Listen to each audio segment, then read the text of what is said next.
There's a road runs through this town, tells a story. It's got me exactly where I'm supposed to be. And if you're thinking of me, well, don't be worried, 'cause I'm as happy as you are, surely soon to see.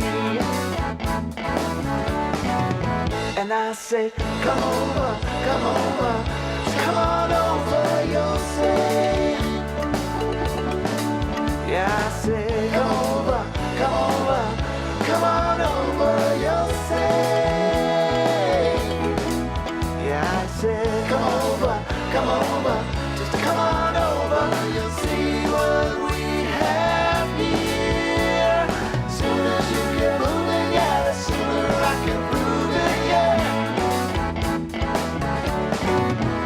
We got fields growing wild along the river. There's lots of critters, they blaze a trail through my backyard. And there's trees growing tall which surround me. All this wildlife waiting for you and I to come on board. And I say, come over, just come on over, you'll say. Good evening, ladies and gentlemen, and welcome to the Portland on the Move show, the show that interacts the Town Tech Educational Partnership with the Portland High School and Portland Town Hall. I'm your host, Dave Kosminski, and our Portland on the Move show airs on the first Tuesday of every month, and this is our April Fool's show. We are excited to have a couple of veteran guests on our show this evening. We have the Reverend Phil Bionborg, who is the pastor at Trinity Church and up in Portland, and pastor has been at the helm at the church now for 2.5 years, correct? That's correct. All right, and your wingman tonight, so to speak, Mr. Steve Dedmon, who is basically the band leader of Plywood Cowboy and takes care of a lot of the musical director duties at the church with their new music series that I believe this is your second year, correct? Yeah, it's third year. Almost fourth season in 3 years. So. Wow, unbelievable. So thanks for coming on, guys. And obviously the initiative that the proceeds from the music series is going to help defray the costs at your Follow Me Home venture, okay, which is we're going to have more about that later on in the show. So awesome. Sure. I think it's awesome. So now that you've been here 2.5 years, how's it feel? Feels like home. It does. It's, I'm still commuting quite a ways from North Stonington, but we're in the process now of trying to pull up our roots from there and figure out how to get a little bit closer. But it really does feel like home. Portland's a very homey community, and I feel as though I might actually be accepted in the community. I think I've been under scrutiny for a little while, sure. And I think the town has really embraced me, and I feel very warm towards the community as a whole. Well, I know, just talking in the overall church community, I mean, you've worked very well with all of the other churches in town. In fact, even I think you had a couple funerals up at hosted for St. Mary's when they were having their floors redone and so forth down there. So we certainly do appreciate that and so forth. So, and your wingman, Mr. Steve Dedmon, who is Steve, you've been a musician now for many years. Many years. And yes. This is your third year with Plywood Cowboy? This is now we just started our third year. And things are going well. I mean, class act, I'll tell you. You got, the musicianship is well, that's part of the show, that. Well, it is the show. Not part of the show, it is the show. That's nice of you to say, David. Thanks for having us on. Oh, no, it is absolutely awesome. And I think with your expertise and, with the the ins and outs of the music business, and it is a business these days. It is a business, yeah. And it's I think the partnership that you've been able to foster, with Reverend, I think has been awesome. We met through a mutual friend who was working in the music business down here in Southern Connecticut, and it's just been a great relationship ever since. I was really wrapped up in what my own band was doing, and being a band leader and booking gigs and working, getting our brand out and building us as a entity here. Mm-hmm. But then this came along, and I saw a nice way that I could maybe give back and not be on stage, but yet be in the wings. Mm-hmm. Something that I enjoy doing as well. Sure. So it's been a pleasure, It's Yes. been a pleasure working with the committee and Phil. Reverend, when you put the music, and I think this is you said the third year that you're going to be doing the music series. So I mean, just give our viewers a little bit of a recap of how that all got started.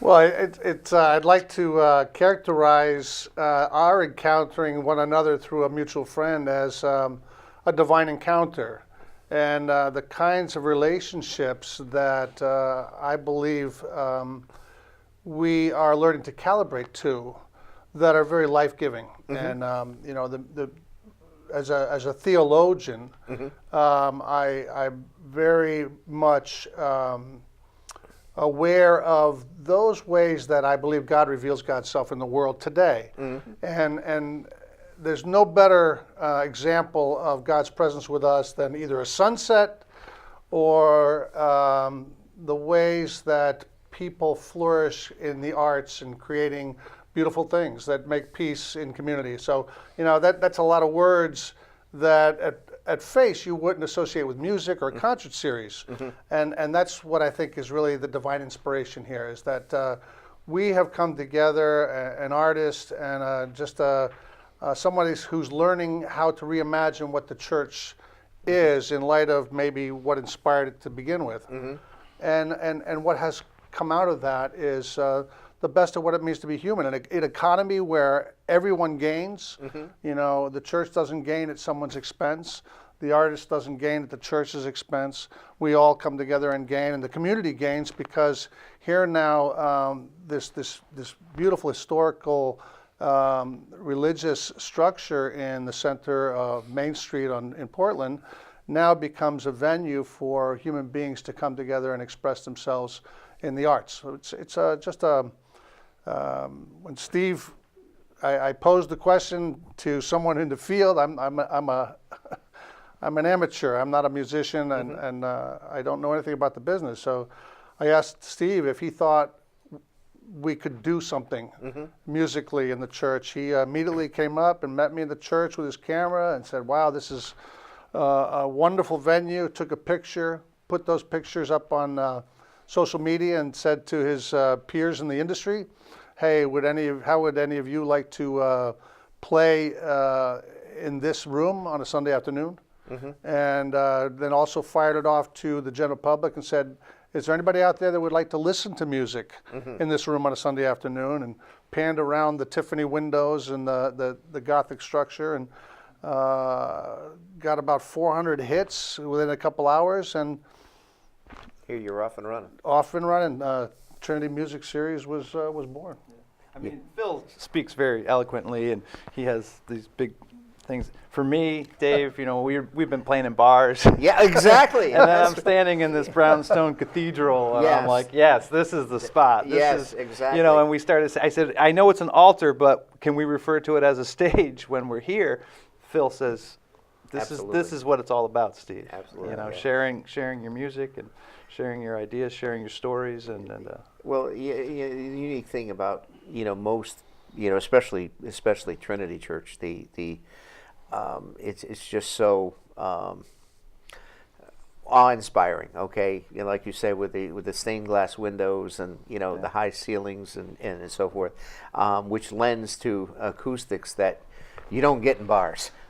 No, and as far as helping out with sound and everything, that we've never once used reverb on No, the mix. you don't need to. We have it, but Yeah. we're in a cathedral, and so it's beautiful. And I kid, but Phil is the one thing that I really like about Phil, and what Phil has done is this is truly a vital connection, and he made me stop and realize that a lot of what music is and what the arts are for everybody, it's a people business, and it's all about sharing something together. We were there for a great concert on this past Sunday, which had a great turnout of people. Thank you, everyone for coming out, and we've got some real fans that come to all of our shows now. But we were there laughing as a group of 100 people. We were there crying as a group of 100 people. Great. And all within an hour and a half span. Great. And that's what it's all about. So, nail on the head for Phil of just of calling this music series Vital Connections Through Music. Sure. Now, you've evolved it this year. Now, in previous years, you had it on a Sunday afternoon. Now you opted to go to the. So tell us how that kind of morphed into Saturday. Well, I think what we've learned is that any concert series, it's really not so much about. The artists are important that we're bringing in, but people need to know that on once a month in Trinity Episcopal Church in Portland, they're going to bring in some good musicians, some that we may have not heard of before, but touring musicians, people that are doing this for a living. Troubadours, bands. We're not really pigeoned into one genre, but for the most part, it's either folk artists or roots music, Americana artists. And we were on Sunday afternoons. It seemed like a good time. This year, we've just decided, listen, we're putting on some concerts. Let's do it at 7 p.m. on a Saturday night. And everyone thought that in the committee thought that might work a little bit better. So we're still building the name, still building the brand as the Trinity Music Series. But getting these musicians in on a Saturday night, just from this last show, we can tell that we've definitely done something to improve attendance. Sure. I'm sure. I think people go out and go to a concert, and my wife and I belong to the Wesley and Crowell Hall series and so forth, and when I get a chance and I'm not playing or doing sound, we try to go over there, and it's a night out. You go out to eat, and you go, and so forth, and you can make a night of it. It's really Sunday afternoon seemed like a good time, but myself, thinking about it, I'm either doing yard work or on the couch on Sunday afternoons. Right. Well, exactly. But so. So, I think that. Give us a recap of this. Who did you have this week? So we had DB Riley come in. DB is a national touring troubadour who's a great storyteller as well, and he had us laughing throughout the entire show. And then DB was the headliner, and I had met M. Betts from this area, and she just started a new duo with her fiance called Say Love. I knew that they were both great musicians, great songwriters, and the harmonies were there. So they came in and opened for them, and it was just one of those nice. It all worked out really well. Yeah. It's nice when you have musicians, because a lot of times when you have opening acts and closing acts and so forth, a lot of times the synergy isn't there, and it's like it's nice when that all comes together. There's a committee. We have a great number of people we have a long list of people that have reached out to us that would like to perform at Trinity, and that's really a gift, and we're very grateful for everybody that's showed interest in coming to the series. So our list has grown. I give it to the committee. I say this is the list of a dozen acts that are would be good for this year. Yeah. And then let me see who I know for openers. People that are just coming up through, or and also it's really nice, David, when I can find an opener that is going to get paired with somebody that's 5 years ahead of that person in this, and they can say, this is a path that you can meet, and it's just that one time that they got to open, for that person, it comes back and helps them greatly as they keep going on with their music career. Oh, absolutely. It's like paying it forward, so to Right. speak. Yeah. As far as that goes, Yeah. and you've been a part of the music scene now for how many years now have you been out now with? Prior to Fly with Cowboy, you did. I've been playing all my life Sure. as a musician in bands. I probably was in a half dozen bands since the 90s, and I used to live up in New Hampshire and play the Shoreline from Boston back up to Portland, Maine. And Plywood Cowboy is me finally getting my act together. Okay. And which is fine. That was the path I was on, and so Plywood Cowboy, we've got a full calendar of gigs and everything. This Trinity music series allows me to have the night off. Even though I may be there working the soundboard or something, and we have another Jim Hill is on the committee member. Jim. He also does a lot of the tech Yeah. and helps with everything. So when I come up to Trinity, I'm Sure. happy. There's no work from me, just to Sure. run some chords and listen to the music. Yeah, exactly. Well, Jim and Carol have been a part of the church community for many, many years. They're great. As far as between that and of course Marge is an integral part of making behind the scenes If it happen. weren't for Marjorie, we wouldn't be here tonight. So thank you very much, Marjorie. Behind the scenes, Marjorie is amazing. Yes. The way she keeps things going and Yeah. all the pieces, fitting together. I've worked with Marjorie's husband for, he works for the town. We worked together for many, many years and taught both Marjorie's kids, David and Ben, at the music school between drums and guitar and so forth. And then, we go back a long time, and, she always comes in and she says hi and, hey, can we get a donation? Can we do this? And we're all they're just such great people. They really are. Yeah. And it's to have them as a part of the church community is puts a lot of time and energy into that. So, which is great. So who else now? Now is it 4 weeks now for? So we have, what we've done is we've booked 3 concerts in the spring and then 3 concerts again in the fall. And right now we're concentrating on our spring concerts and getting the word out. And so coming up on April 27th, Saturday night at 7 p.m. we'll have the Wolf Sisters. They are a group out of Boston, Massachusetts. Probably, I think they just released their first album a year ago, to which they started getting nominations for Boston Music Awards, New England Music Awards. They recorded right here in Higganum at Dirt Floor Studios with Eric Lichter. An amazing trio of sisters with Telecaster. That'll be a full band show. Telecaster piano and 3 vocals, acoustic guitar, bass, and drums. Nice. Beautiful voices and beautiful songwriting.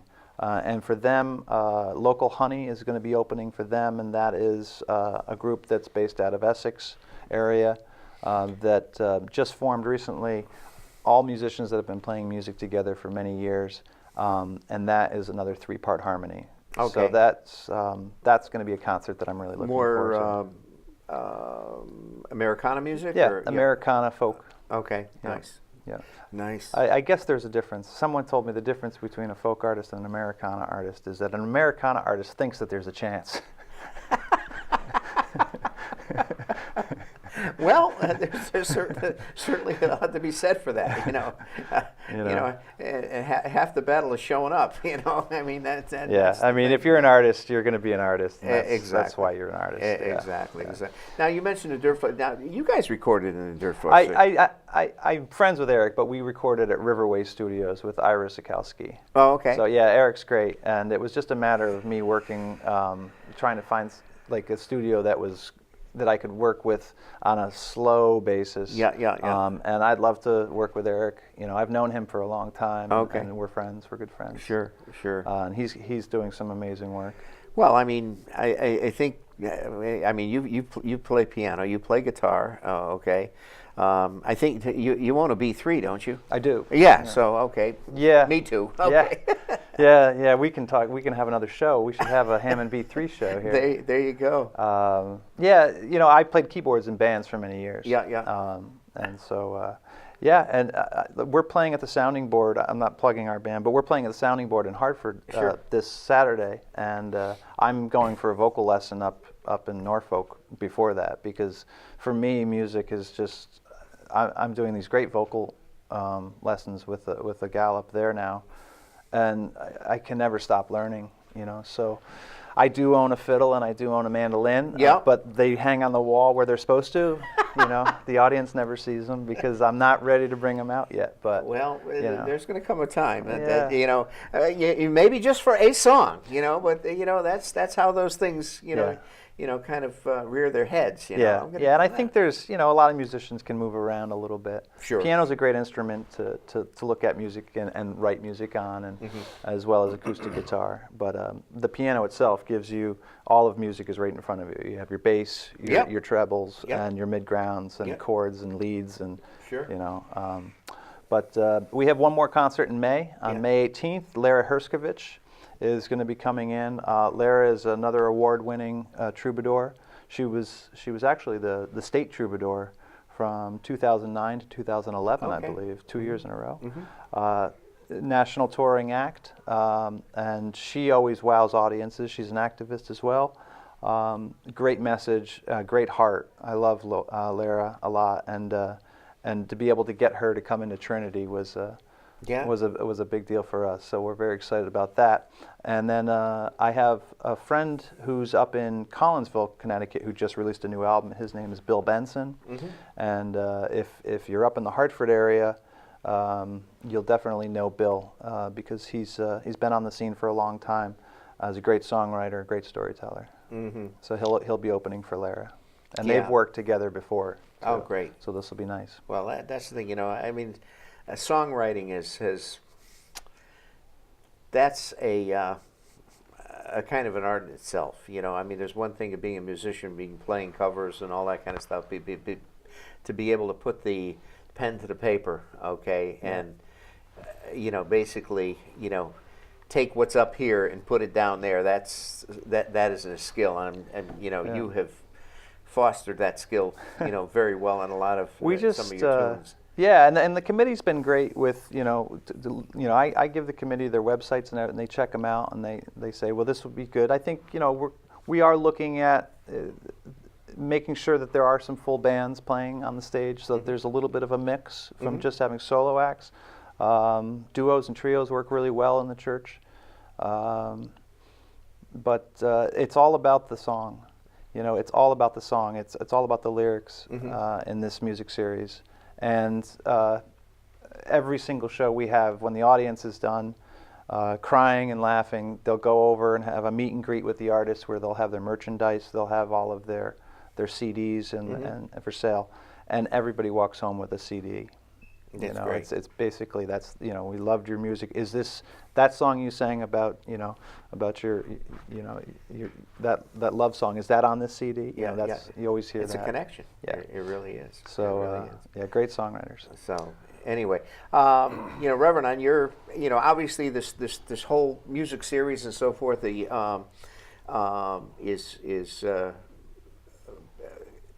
an excellent component to what you've been able to develop in the Coming Home initiative that you've developed and so forth. So obviously all the proceeds that you've been able to raise with that have been going to that.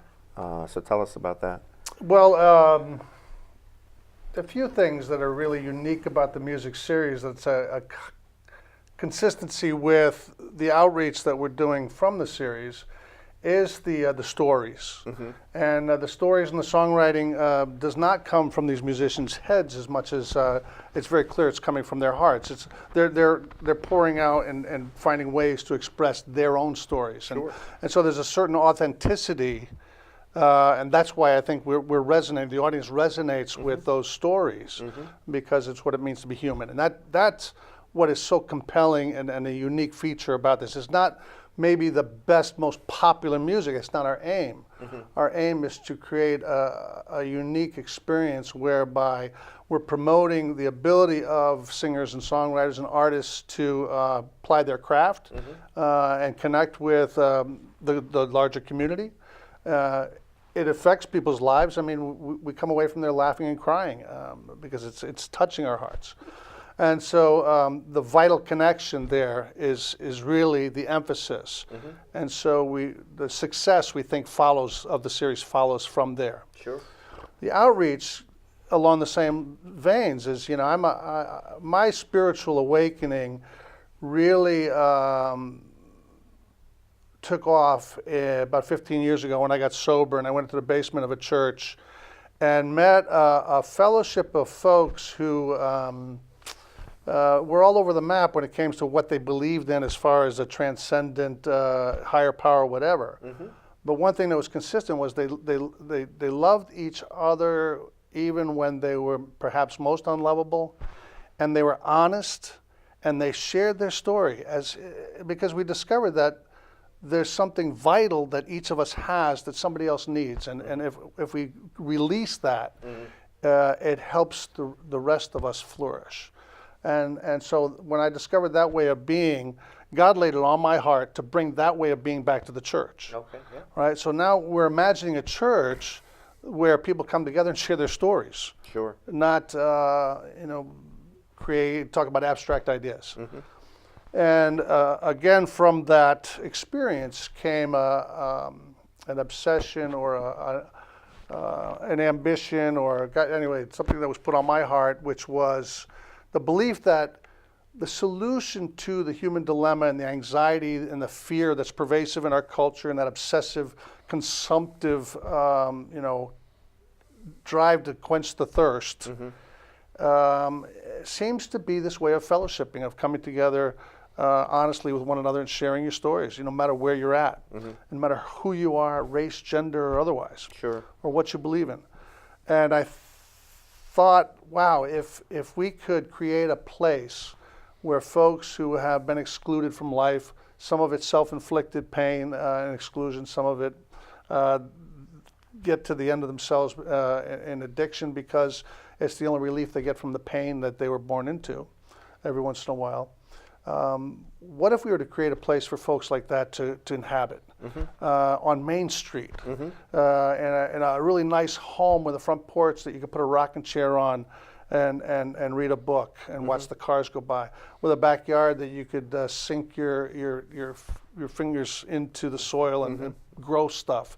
What if there was a way of, what if we decided to inhabit the earth as we imagine it might be in heaven by choice, and followed a certain scaffolding or framework that might look like the traditional 12 steps, which is pretty broad and allows everybody a place to navigate.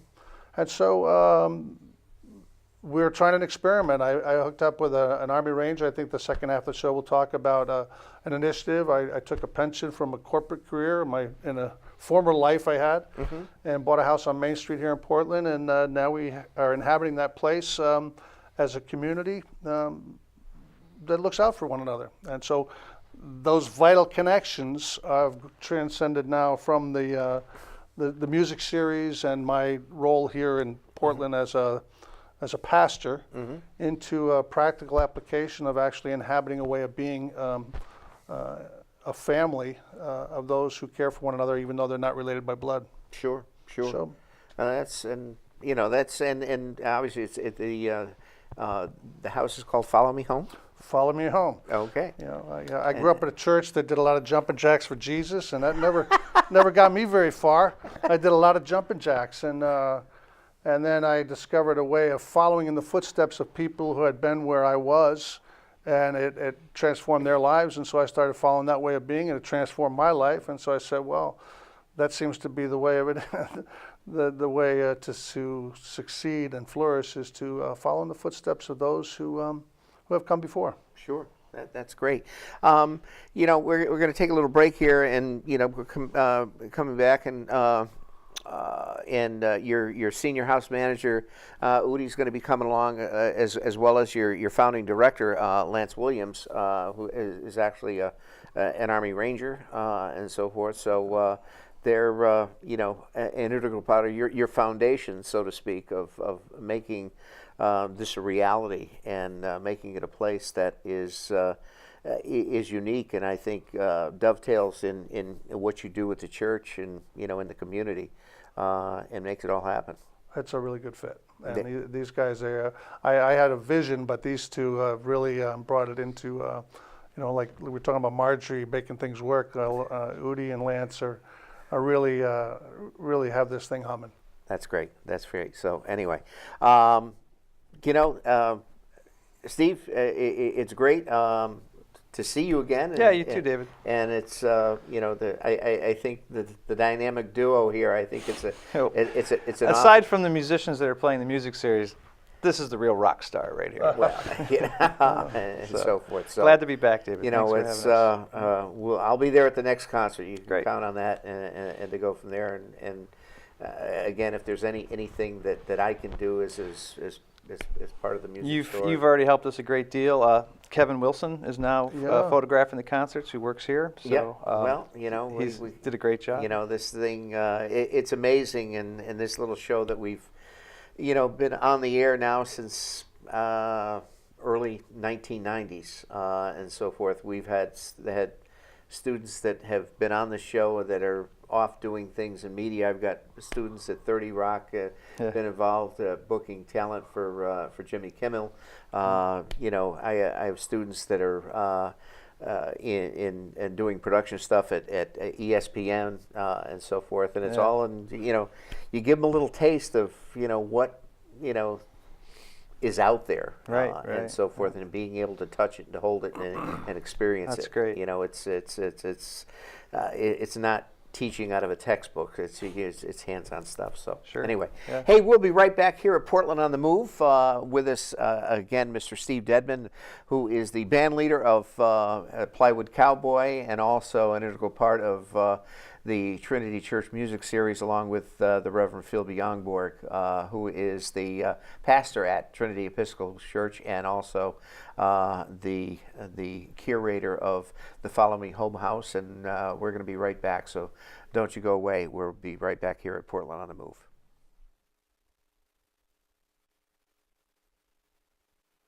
The Metropolitan District's Learn and Earn program is a 4-week paid internship introducing high school students to an array of careers within the water and wastewater industry. Recognizing the upcoming workforce shortage, the MDC has made a significant commitment to training the next generation. In the summer of 2017, the MDC collaborated with the Water and People High School curriculum to expose students to a growing environmentally oriented field.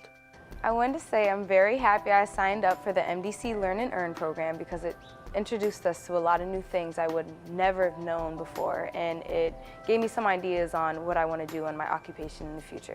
I just feel like it's just very fascinating just seeing everybody work so hard just to help out the community. So in school, it's a little bit boring.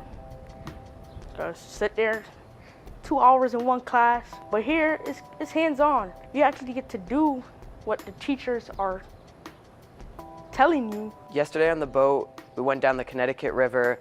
We took water samples from different areas, went to the Weathersfield Cove. We went downstream and upstream of where the sewage plant puts water back into the river. My job on the boat yesterday was to record the findings that they found from the water in the Connecticut River. I had to record the pH, the longitude and latitude, nitrate, dissolved oxygen, chlorine, and turbidity. One of my favorite locations was the wastewater facility because that's where I went to work for my 2 weeks. And also I like the dam too because it looks so beautiful from the sides. And on the other side where the water was coming from looked really good. You could see not only how a water company functions, but how a company functions in general. You see how all the different departments interrelate. And so that's applicable to more than just a water company. There's customer service and technical things that go on at an electric company, at a larger business, at an engineering firm. For the last 2 years, the MDC has been directly involved with the Learn and Earn program where we have students come from our member towns, go throughout our entire company, learn about the different types of jobs that are in our industry. And here today in the laboratory, we're giving them an opportunity to be mini lab technicians. They can try some of the different tests that we do in water. We love our jobs. We chose these jobs. We wanted these careers, and to have these kids come in and keep us on our toes and ask us questions, and some of them are so insightful, things we wouldn't really think about, but they're really thinking, what about your water? What about the quality? What happens when climate change happens and with weather patterns change? What is our industry going to be like? So I give them a little bit of background, but mostly I like the opportunity to challenge them. What do you think it's going to be like? This is your problem. You're the future of this industry. What can you do? We're expecting about half of our employees to retire in the next 5 years. In order to create a pool of candidates, we're looking towards our high schools within our communities. Some of these jobs, entry-level jobs, are paying $45,000, $50,000 a year. So this would be a great career opportunity for an individual who may not want to go to college. The water and wastewater industry is filled with dedicated and passionate individuals. And this program allows us the opportunity to share those experiences and expose these students to all the vast career opportunities that exist in a water utility. And for me personally, it's exciting and very rewarding knowing that some of these students may be the future of the MDC. I really could see myself working at the MDC or any water facility just because I'm actually interested in water. My mom says I love water. So, and I kind of want to be a marine biologist. So working at the MDC in the Learn and Earn program gives me a huge boost. I can definitely see myself working in the water industry because it's actually amazing. The one that I'm basically actually interested in the most is actually this one, the laboratory section. Because this is like you're testing, making sure everything works, and you actually get to like see the things actually happen. So it's like at the end of the day you get the satisfaction saying, oh, look at that, the water you're drinking, I tested. I made sure it's okay. You're good.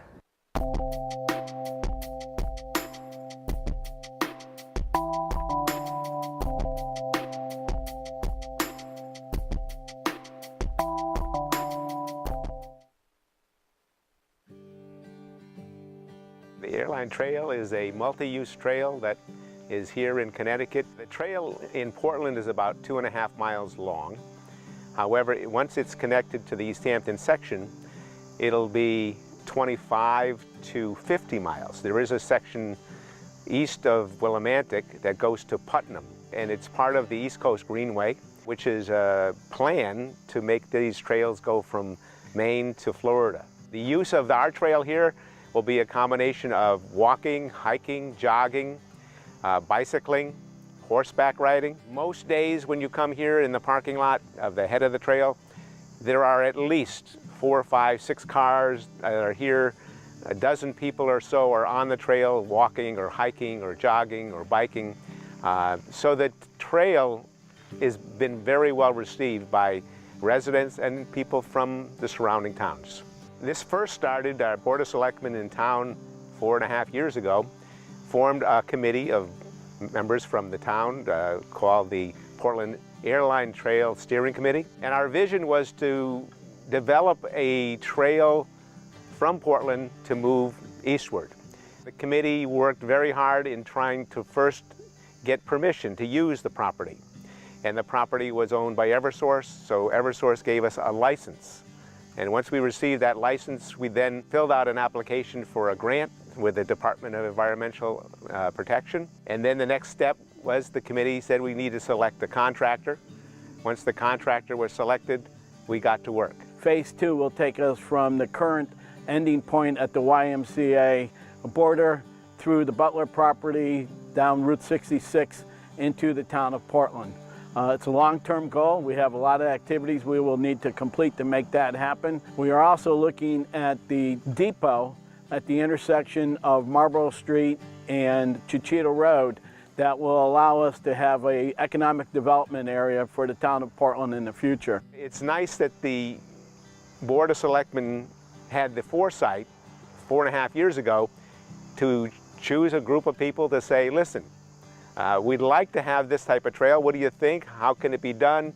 and go ahead with it. When we see happy people and children biking and hiking and walking, it's very rewarding for us and also rewarding for the town, because this is a part of Portland's health and wellness initiative. Lastly, if you'd like to join us and volunteer some of your time, we're always looking for new members to the committee. We also are looking for volunteers to help us maintain the trail. Please look at the webpage. It has all your contact information, or on our Facebook page. We really appreciate all the assistance we've had in the past, but we're looking forward to another 25 years, and we need your help.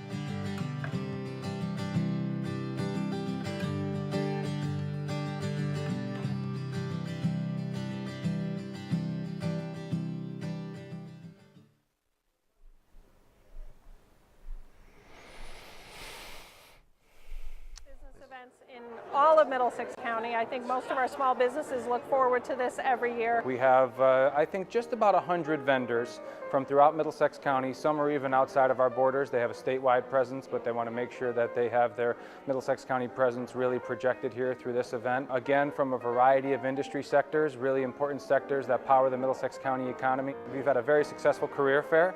We had over 50 employers, again, from a variety of industry sectors, and in some cases we have seen very productive discussions between job seekers and employers, which we hope will lead to the extension of an employment offer from one of these companies. We are sitting today with over 2,100 active Middlesex County members within the county, so it's a great networking source especially for young entrepreneurs, startup companies. In addition to that, we have found, I guess it's natural, that most chamber members favor other chamber members when they're buying a product or a service. So with that kind of a membership base, it's very significant that a young startup company join.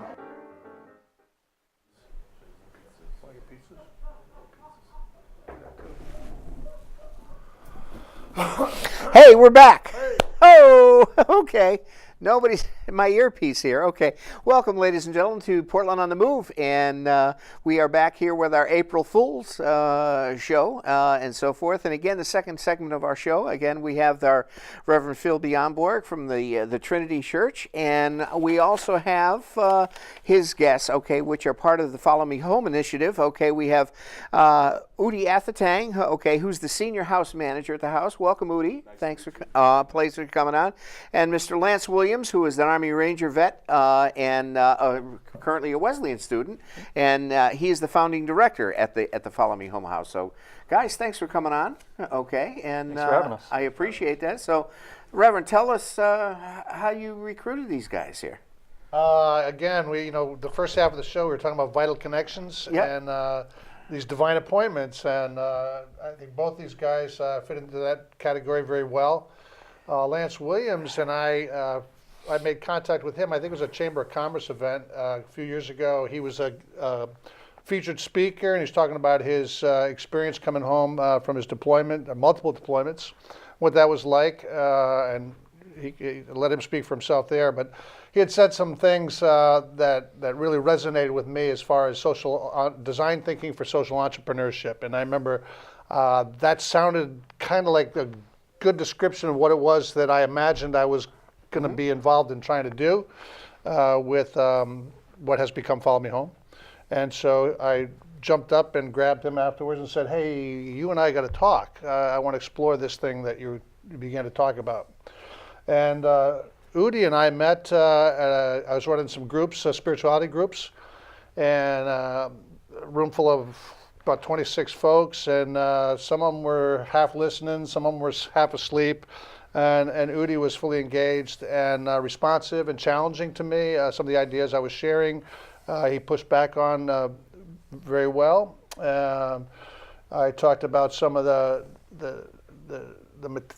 help I needed in getting my vision started, and he volunteered to come up and work with a carpenter when I first bought Follow Me Home. The property was really run down, and Udi came up and worked with a project manager I had at the time doing some repairs and put some elbow grease in there before he left the area. And I had thought to myself at that time, boy, the day when I go to open this place, it's somebody like that guy that would be exactly who I would need to pull this place together because I can't do this by myself. Mm-hmm. And then about 3 months later, 4 months later, something like that, I got a call from Udi, and he wanted to come back into the area and wondered where I was with the house. And I said, you are a gift from God. Talking divine intervention. Absolutely. So these guys can share with you where they've taken this project from that. Sure. Now, Udi, obviously you're the senior house manager, and tell us how your role in that in the Follow Me Home house works. Just like Phil said, there was some kind of divine intervention. I'm not from the area. I'm originally from Fairfield County. I went back there after my treatment. So I didn't plan on coming back here, but things happened, and I came back here, and Phil basically told me that like he wasn't ready, and that it wasn't ready to go, but somebody and something else told him that apparently it was ready to go. So I moved back to the area and just more or less jumped in to the whole thing. I moved in, and it basically started with me by myself, kind of just plugging along and doing little things here and there. And all I know is that Phil had a vision that sounded good to me. It was all about connection, community, something that I lacked in my life before I came into treatment. And at this point, I had suffered enough. I was desperate enough to give anything an opportunity at this point. But what he had offered me was what I know is a life beyond my wildest dreams right now. But back then, it was just something different, an opportunity. So now I am the senior resident there, and we do all kinds of things, helping the community out. We plan camping trips, fishing trips.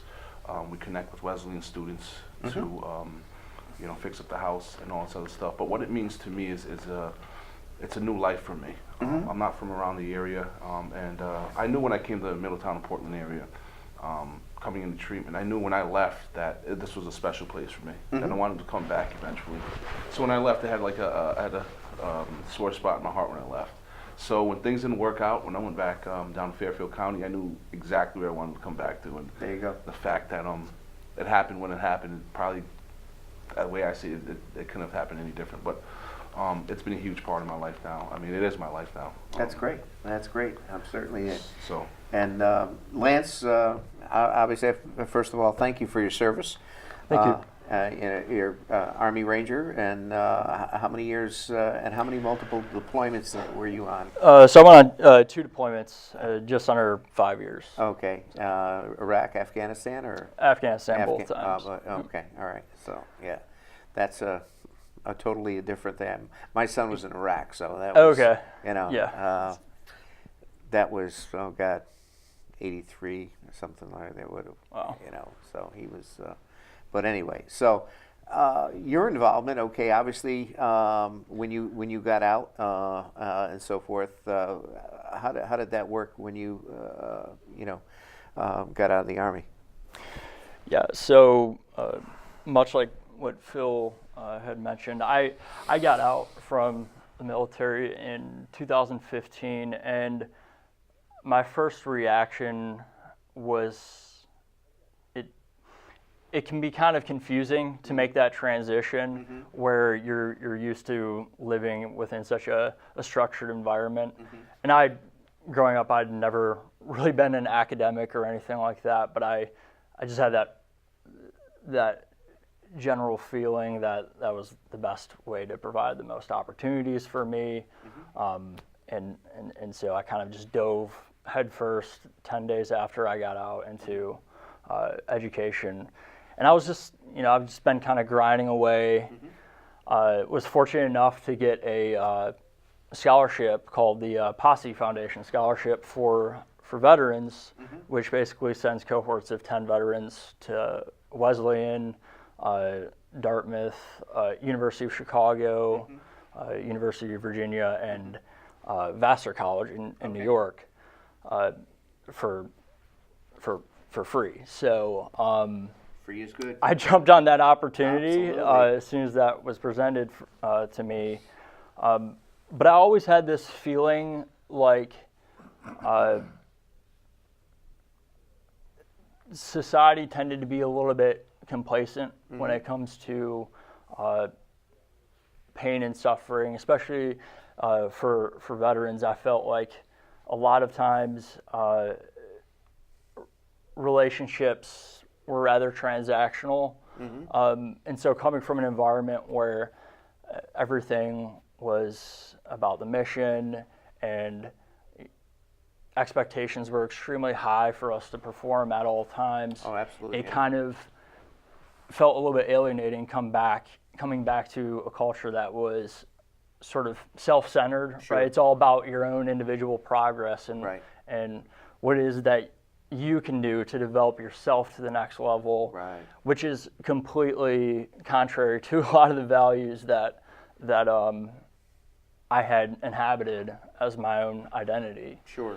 And so I think, I think a lot of vets share that experience, where I think it's confusing on another level, because there's a lot of ideas that we have about what does it mean to be an Army Ranger, and and oftentimes the ways in which that we struggle aren't necessarily the same as what people might expect them to be, and all these things combined really, it really was kind of, divine intervention, because I was studying over one summer, and I was asked by the Middlesex Chamber of Commerce if I could participate in a panel discussion about PTS and things related to veterans' mental health and behavioral health type of things, and that experience of that, and so I kind of just agreed to. I think I wasn't even like the first pick or anything. I think someone dropped out, and I kind of just agreed to do it. Right. And that's where I met Phil, and I talked about. Now, when you got out of the Army, what was your MOS in the Army? So I was 11 Bravo infantry. Okay. And yeah, it was the best of times and the worst of times. Yeah. And, no and joke. I think there's so much that it was such a natural thing for me to involve myself in the recovery community, Sure. because really when we think about reimagining what it means to recover and reintegrate, sure, it's kind of it's not dissimilar. I mean, Yeah. we can draw differences of Exactly. what our paths are, but that's kind of it's kind of irrelevant when you look at what it is that we have to do as individuals to reincorporate ourselves into society. Exactly. It's a Going process, from military nonetheless. life to civilian life. Right. And so now, can I what's your major area of study at Wesleyan? So right now, I'm a major at the College of Social Studies there. Okay. So we study the history of economic thought. Okay. Basically from the 17th century up to contemporary. And then also we study social theory, history, broadly speaking, and then government as well. So it's kind of a tutorial-based, small-knit college where there's just a lot of reading and a lot of writing. Yeah, exactly. So how did you two, I mean, obviously, what do you guys do for fun?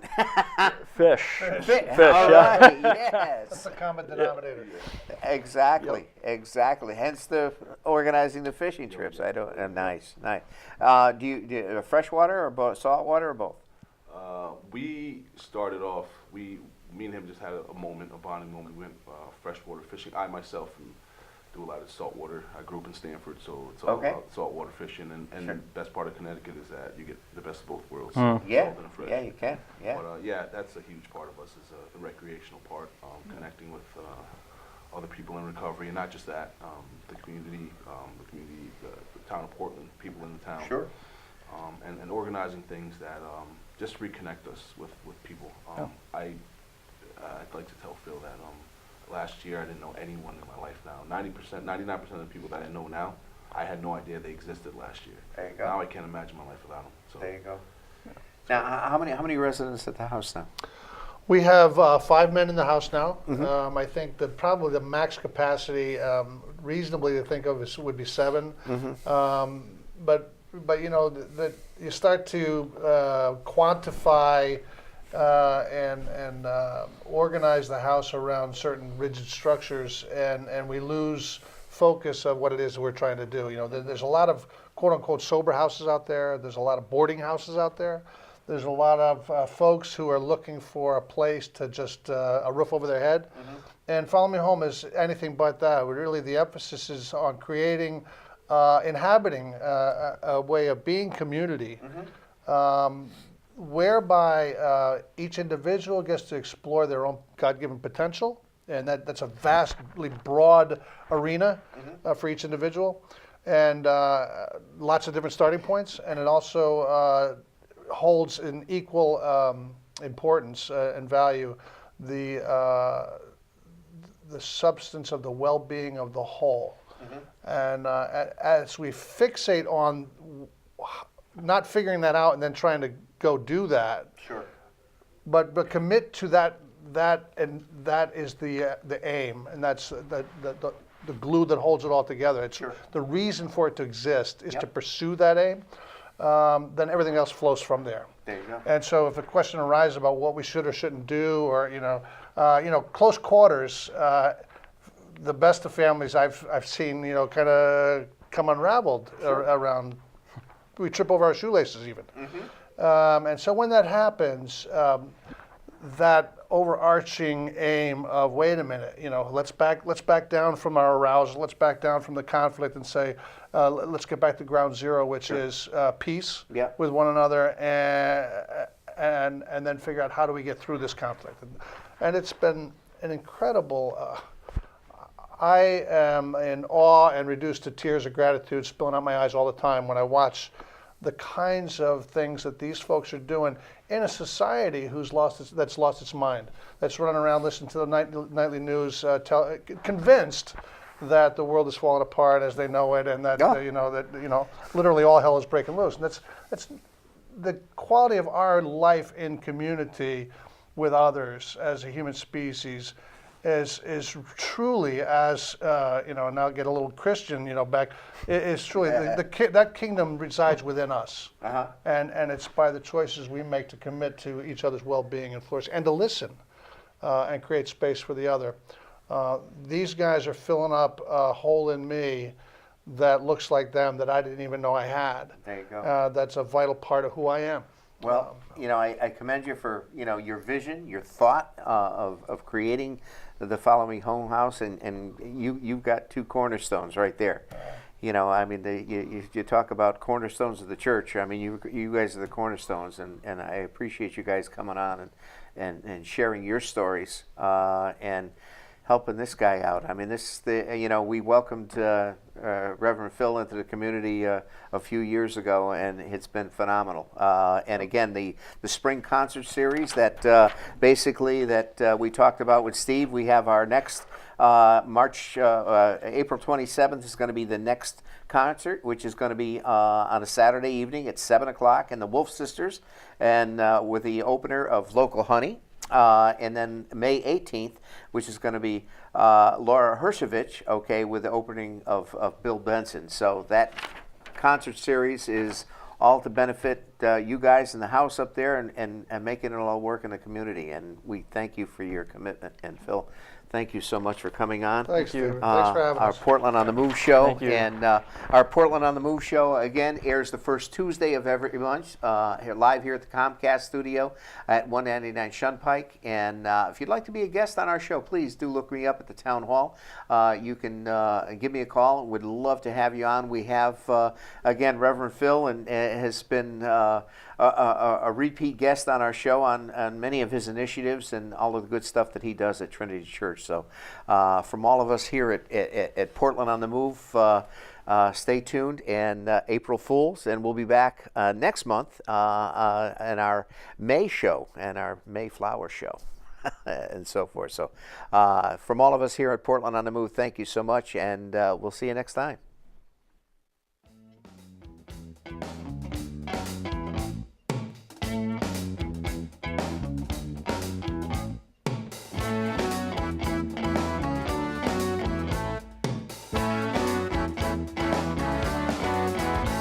There's a road runs through this town, tells a story.